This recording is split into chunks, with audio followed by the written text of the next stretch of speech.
After Joe Biden won the Democratic nomination, progressives came around to supporting him. Some people even thought that he could become the next FDR. But since then, the relationship between Biden and progressives has soured for some.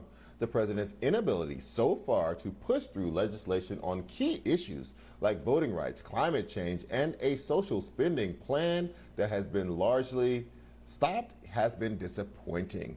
There is now open speculation that the president may face a progressive challenger in the 2024 primary. Biden hasn't yet been able to calm the tensions between himself and progressives and shield his reelection campaign from that challenge. The last time a Democratic president was seriously challenged in a primary was in 1980 when Senator Ted Kennedy tried to take the nomination from Jimmy Carter. According to 538, nearly a year in, Biden's approval ratings are nearly 15 percentage points lower than President Carter's ratings were for the same period. Biden's extension of the student loan moratorium and recent support of filibuster reform to push through the voting rights bill may be welcome news to progressives, but will it be enough? Joining us to discuss is former Ohio State Senator and co-chair of the Bernie Sanders presidential campaign, Nina Turner.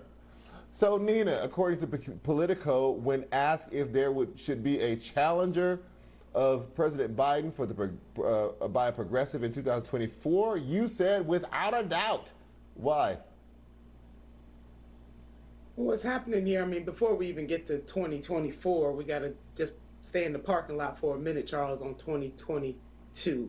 And I do believe that this president, this administration, and Democrats who are in power right now can really secure 2024 by dealing with the pain that people are facing right now in 2022. And it has been the progressives, as you know, Charles, in that Congress who have really been holding the line and holding up the president's agenda.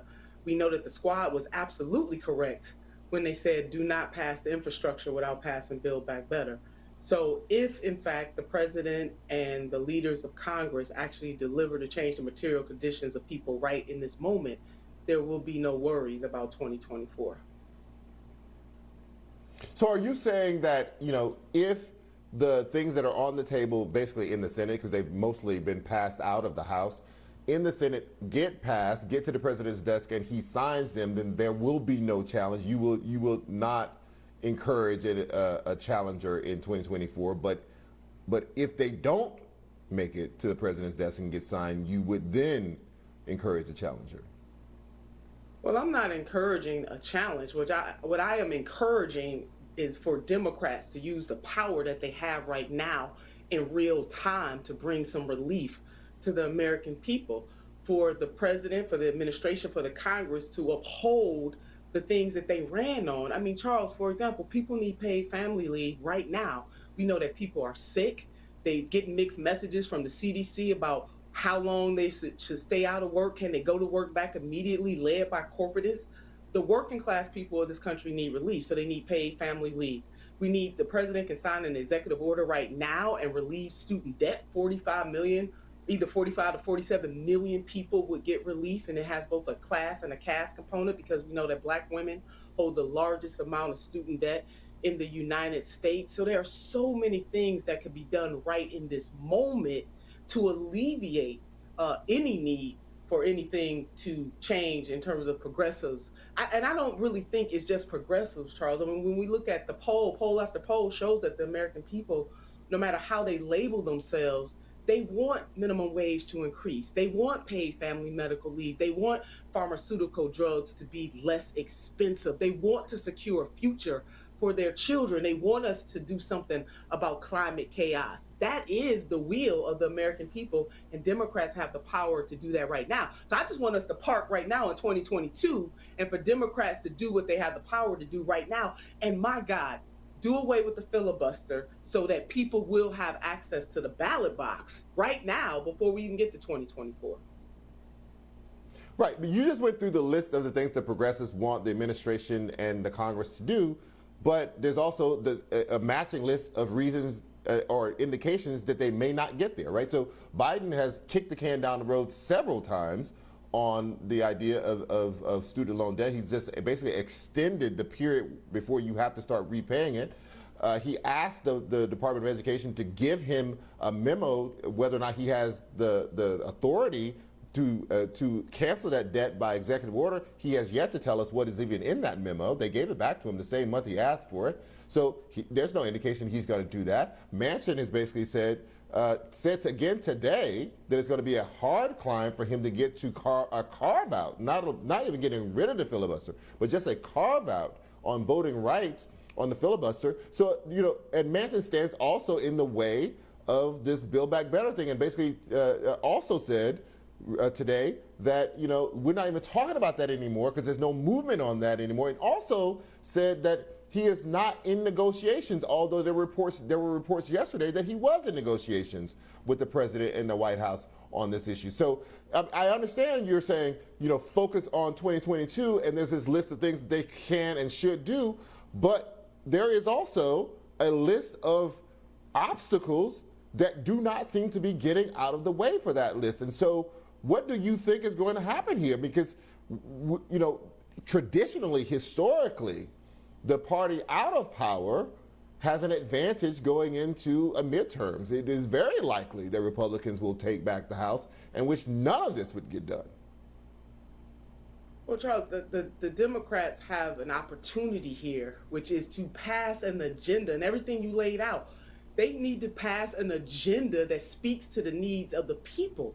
Do you think that if the president right now would cancel student debt, voters are going to vote for him because he provided that kind of relief? He can still do that. So just because it's the reality today that for whatever reason he's not revealing what's in the memo, he can sign an executive order right now. And we have seen people like even Senator Schumer, people who are not necessarily as on the what we consider progressive have been out there. Senator Elizabeth Warren has been out there. Certainly the members of the squad saying, Mr. President, you have the authority to do that. The same authority that he has used to pause it.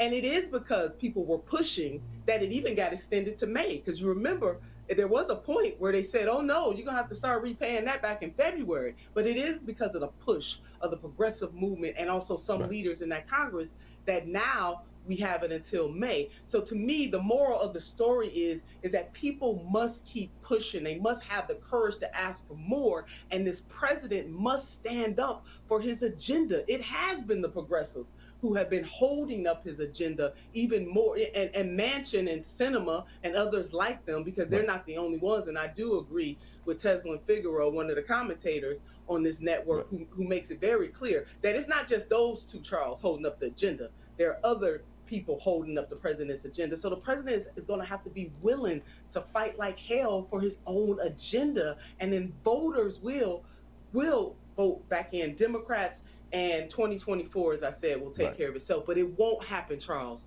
without changing the material conditions of people in this country. It just won't. Right. I have about a minute left, and I haven't talked to you since your own campaign ended.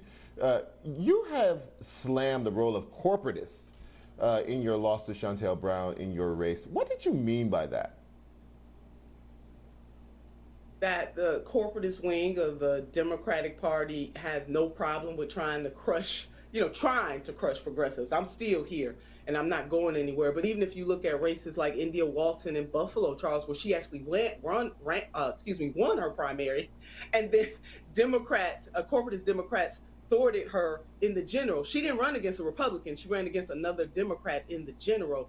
And so we have to be concerned with big money, the outsized role that big money plays in selecting who should be elected in these races. It is a threat to democracy overall to have outsized players coming inside of a community who really don't care about that community, making the decisions about who will be the leader. So I care very much about a campaign finance reform, which I think undergirds every other thing that we're fighting for.